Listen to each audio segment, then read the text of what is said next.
Hello भाई, स्वागत है फिर से एक बार आपका अपना YouTube channel future of IT classes में। जो भी बच्चे एग्जाम की तैयारी करते हैं तो उनके लिए यहाँ पे जो खुशखबरी निकल के आ रही है, जो आपका एनपीसीएल की तरफ से एनपीसीएल का जो एक यूनिट है आपका रैप्स, जिसको हम लोग बोलते हैं रावत भाटा एटॉमिक पावर स्टेशन, है ना।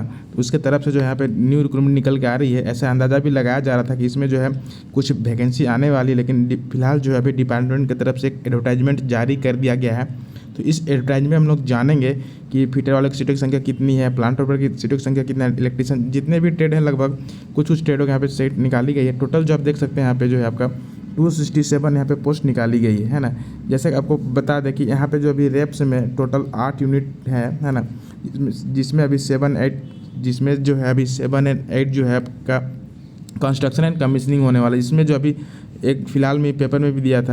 तो जैसे कि आपको पता है कि इसमें जो है रेप्स में टोटल 8 यूनिट है। तो इसमें जो आपका यूनिट 8 में अभी कंस्ट्रक्शन काम चल रहा है और यूनिट 7 में जो है आपका कमीशनिंग हो रहा है, जिसमें कि आपको यहाँ पे देख सकते हैं 7वीं इकाई में जो कि आज का न्यूज़पेपर में दिया गया था, परमाणु बिजली घर आणविक ऊर्जा निकाय में बोर्ड मंजूरी 600 टन भारी योजना भी भरेंगे।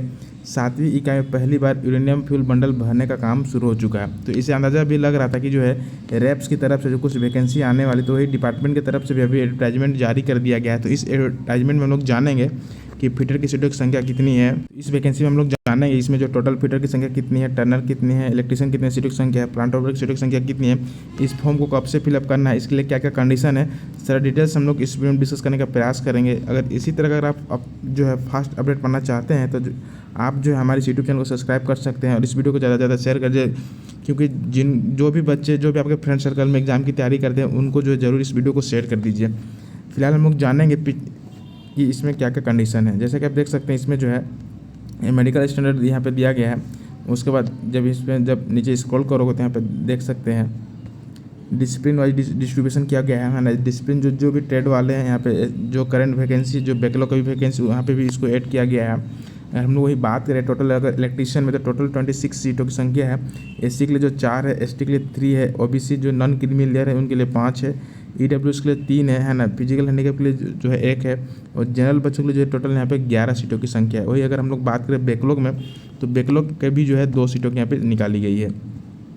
टोटल जो अगर हम लोग बात करें इलेक्ट्रीशियन में तो यहाँ पे टोटल जो है आपका 28 सीट यहाँ पे निकाली गई इलेक्ट्रीशियन ट्रेड में। अगर हम लोग बात करें फिटर ट्रेड में तो फिटर में देख सकते हैं सबसे ज़्यादा सीट फिटर में जो है आपका 52 है। ये बहुत बड़ा संख्या है ना वैकेंसी के तौर पर। जिन भी बच्चों का जो एग्ज़ाम की तैयारी कर रहे हैं उनके लिए यहाँ पे गुड न्यूज़ है फिटर ट्रेड वाले बच्चों के लिए। टोटल अगर हम लोग बात करें एससी में जो है आपका यहाँ पे एससी में जो आपका 9 सीट है, एसटी के लिए 7 सीट है, ओबीसी के लिए जो आपका 10 सीट है। अगर हम लोग बात करें ईडब्ल्यूएस के तो 5 है, फिजिकल हैंडीकैप 2 है। अगर हम लोग बात करें 21 जो है 21 जो है जनरल वाले बच्चों के लिए है। अगर वहीं हम लोग बात करें बैकलॉग के लिए तो 2 है ना। टोटल हम लोग बात करते हैं यहाँ पे टोटल 52 सीटों की संख्या यहाँ पे निकाली गई है, दिक्कत तो नहीं है। अगर हम लोग उसी तरह अगर बात करें इलेक्ट्रॉनिक्स का तो इलेक्ट्रॉनिक्स में टोटल 8 सीटों की संख्या है। इंस्ट्रूमेशन के लिए जो 25 सीट है, मशीनिस्ट और टर्नर के 2 सीट है और जो है आपका वेल्डर के लिए 2 सीट है। यदि आप एग्जाम की तैयारी करना चाहते हैं तो इसके जो प्रीवियस ईयर के क्वेश्चन पेपर अगर आपको चाहिए जिस ट्रेड से भी इलेक्ट्रीशियन फिटर इलेक्ट्रॉनिक्स, तो जो है आप हमारे यूट्यूब चैनल में कमेंट कर सकते हैं। और इस एग्ज़ाम को कैसे क्रैक करना है ना, कैसे तैयारी करना है, कैसे स्ट्रेटेजी ऐसा प्लानिंग करना है कि जो है आप भी इस एग्ज़ाम को इजीली से क्वालिफाई कर लेंगे, है ना। तो इसके लिए जो आप हमारे यूट्यूब चैनल पे बने रहें और इसके रिगार्डिंग जो भी अपडेट आते रहेंगे एग्जाम से रिगार्डिंग अपडेट, है ना, skill test, SSC form fill up का मेडिकल टेस्ट, जो भी इंपॉर्टेंट इन्फॉर्मेशन चाहिए आपको आप हमारे यूट्यूब चैनल में कमेंट कर सकते हैं।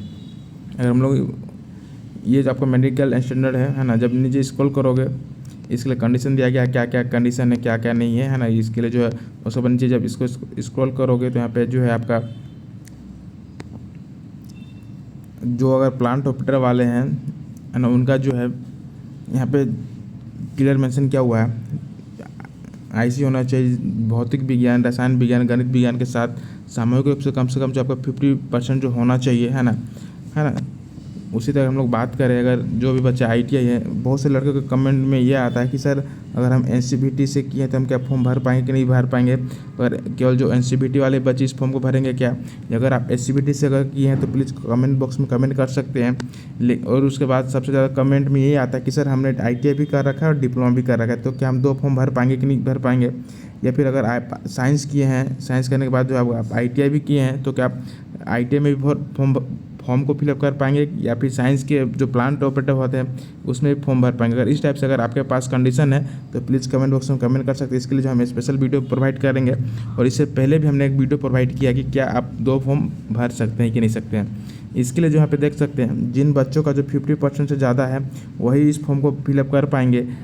सेपरेट जो है आपका साइंस में जब 50% होना चाहिए, अगर मैथ में भी 50% है तभी इस फॉर्म को आप भर सकते हैं। ऐसा नहीं कि कोई किसी का अगर हम लोग ओवरऑल परसेंट करें 48-49% है अगर 10th क्लास में तो ये भी फॉर्म फिलअप कर सकते हैं। लेकिन कंडीशन क्या है कि उनका जो है आपका साइंस में जो है 50% होना चाहिए और मैथ में जो आपका 50% होना चाहिए, ये कंडीशन यहाँ पे रखा गया है। दिक्कत तो नहीं। इसके साथ साथ जो है कि आपका ITI का जो भी ट्रेड है, जो भी ड्यूरेशन है उस ड्यूरेशन में कंप्लीट होना चाहिए। दिक्कत तो नहीं है। इसके रिगार्डिंग जो है अगर आप इसका PDF पाना चाहते हैं तो प्लीज़ जो है आप हमें कमेंट कर सकते हैं या फिर जो हमारे व्हाट्सअप नंबर है 9445379473 में जो है आप हमें व्हाट्सअप कर सकते हैं। नहीं तो इसका जो डिस्क्रिप्शन में लिंक दिया हुआ रहेगा उसमें जाके जो है आप इस PDF फाइल को डाउनलोड कर सकते हैं। उसके बाद 1 बाय 1 करके जो है आप इसको चेक कर सकते हैं। ये जो आपका जो फिजिकल स्टैंडर्ड है, जब आपका मेडिकल चेकअप होगा तो ये जितने भी है आपका ये चेकअप किया जाता है। हाइट जो है न्यूनतम वेट होना चाहिए, कंडीशन आपके होना चाहिए। उसके बाद जो है जब इस एग्ज़ाम को क्वालिफाई कर जाओगे, शॉर्टलिस्ट हो जाएगा, अगर ज्वाइनिंग हो जाएगा तो आपका जो है फर्स्ट ईयर 2 साल का ट्रेनिंग होता है। फर्स्ट ईयर में जो आपका 20,000 पेमेंट मिलेगा, सेकंड जो आपका 22,000 पेमेंट मिलेगा, है ना। ये सारे डिटेल्स यहाँ पे दिया गया है। उसके बाद हम लोग जानेंगे ये सारे जो अलाउंसेंस है ना, सारे अलाउंसेस के बारे में हम लोग बता चुके हैं क्योंकि इससे पहले जो आपका NPCL नोरा का भी फॉर्म आ चुका है ना। अगर अभी तक आपने उसको नहीं फिलअप किया तो उसको भी फॉर्म को फिलअप कर दीजिए क्योंकि वो आज लास्ट डेट है, शायद कल 5 अगस्त उसका लास्ट डेट होने वाला है। ये सारे एज के लिए क्राइटेरिया है ना। दिक्कत तो नहीं है। जो भी इसके रिगार्डिंग अगर आपके माइंड में डाउट आते हैं तो प्लीज़ कमेंट बॉक्स कमेंट कर सकते हैं। इसका जो सिलेक्शन प्रोसेस होता है आपको पता होगा। इसमें जो है 2 स्टेज में एग्ज़ाम होता है। आपका जो है फर्स्ट जो स्टेज है इसमें आपका टोटल 50 क्वेश्चन होंगे। 50 क्वेश्चन में आपका 20 क्वेश्चन मैथ होंगे, 20 क्वेश्चन साइंस होंगे और 10 क्वेश्चन जो आपका जनरल अवेयरनेस होंगे, है ना। दिक्कत तो नहीं। इसका जो है आपका the written exam will OMR based या फिर तो कंप्यूटर CBT भी एग्ज़ाम हो सकता है। लेकिन इससे पहले जो जितने भी एग्ज़ाम हुए हैं हम लोग बात करें तो वो जो OMR बेस्ड पे एग्ज़ाम हुआ है ना। लेकिन यहाँ पे CBT बैंड भी एग्ज़ाम हो सकता है। उसके बाद जो है उसमें क्वालिफाई करने के बाद जो आपका जो स्टेज 2 जो आपका एडवांस पेपर में होता है, अगर आप उसको क्वालिफाई कर जाते हैं 30% या फिर 35% अगर लाते हैं तो स्टेज 1 जो आप क्वालिफाई कर जाओगे उसके बाद जो आपको स्टेज 2 में बैठने के लिए दिया जाएगा। तो इसमें जो है टोटल आपका 50 क्वेश्चन है और इसी से जो है आपका मेरिट बनेगा, है ना। तो इसको में आपको ध्यान रखना है। अगर हम लोग बात करें टाइमिंग का तो पहला जो स्टेज होता है स्टेज 1 में जो प्रीलिमिनरी टेस्ट इसको हम लोग बोलते हैं, इसमें आपको 1 घंटा का टाइम दिया जाएगा। और हम लोग बोलते हैं एडवांस टेस्ट जो आपका जो टेक्निकल क्वेश्चन रहेंगे उसमें आपको 2 घंटा का टाइम दिया जाएगा। ये आपका टाइम ड्यूरेशन दिया गया है। दिक्कत तो नहीं। इस टाइप से यहाँ पे जो सिलेबस रहेंगे प्रीलिमिनरी टेस्ट के, यहाँ पे 20 क्वेश्चन मैथ है, 20 साइंस है, 10 जनरल अवेयरनेस है ना। दिक्कत तो नहीं। उसके बाद ये सारे उसके बाद जो क्वालिफाइंग नेचर आप देख सकते हैं जनरल बच्चों के लिए जो आपका 40% है ना।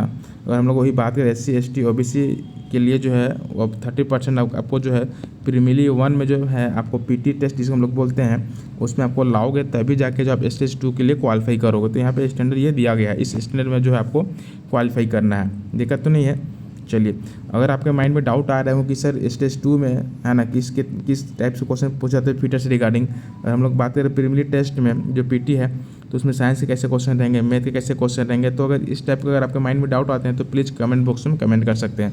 दिक्कत तो नहीं है। चलिए, ये सारे डिटेल्स है। अगर यहाँ पे वेटिंग लिस्ट भी निकाला जाएगा, है ना।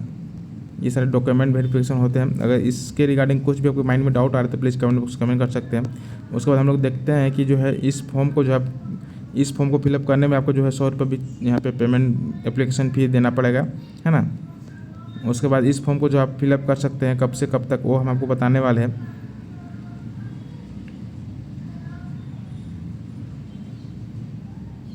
जब इस फॉर्म को फिलअप करो तो यहाँ पे 4 स्टेप होगा, रजिस्ट्रेशन होगा, एक्टिवेशन होगा, फोटो अपलोड होगा, सिग्नेचर होंगे। उसके बाद जो आपको पेमेंट करना पड़ेगा। 4 स्टेप में जो है इस फॉर्म को आप फिलअप कर सकते हैं। अगर आपको फॉर्म को फिलअप करने में दिक्कत हो रही है तो भी जो है आप हमें कमेंट बॉक्स में कमेंट कर सकते हैं। इस जो है आपको इम्पोर्टेंट जो डेट है, ये इम्पोर्टेंट डेट आपको याद रखना है। इसको फॉर्म को जो अप्लाई ऑनलाइन करने के लिए जो है आपका 22 अगस्त से जो है इस फॉर्म को अप्लाई ऑनलाइन कर सकते हैं। और इसका जो लास्ट डेट जो है आपका 11 अक्टूबर जो है 11 सितंबर जो है आपका रखा गया है। है ना। 11/9 जो है आपका यहाँ पे इसका लास्ट डेट रखा गया। इससे पहले जो आपको फॉर्म को फिलअप कर लेना है। और हम लोग बात करें जो पेमेंट का जो लास्ट डेट है आपका 22 जो है अगस्त से लेकर 11 सितंबर तक जो है इस फॉर्म को आप पेमेंट कर सकते हैं। दिक्कत तो नहीं है। यदि इसके रिगार्डिंग कुछ भी अगर आपके माइंड में डाउट आ रहा है तो प्लीज़ कमेंट बॉक्स में कमेंट कर सकते हैं। अगर आप हमारे चैनल फर्स्ट टाइम आए हैं तो प्लीज़ जो है आप हमारे चैनल को सब्सक्राइब कर लीजिए। Thanks for watching. फिर मिलते हैं नेक्स्ट वीडियो में, तब तक के लिए थैंक यू।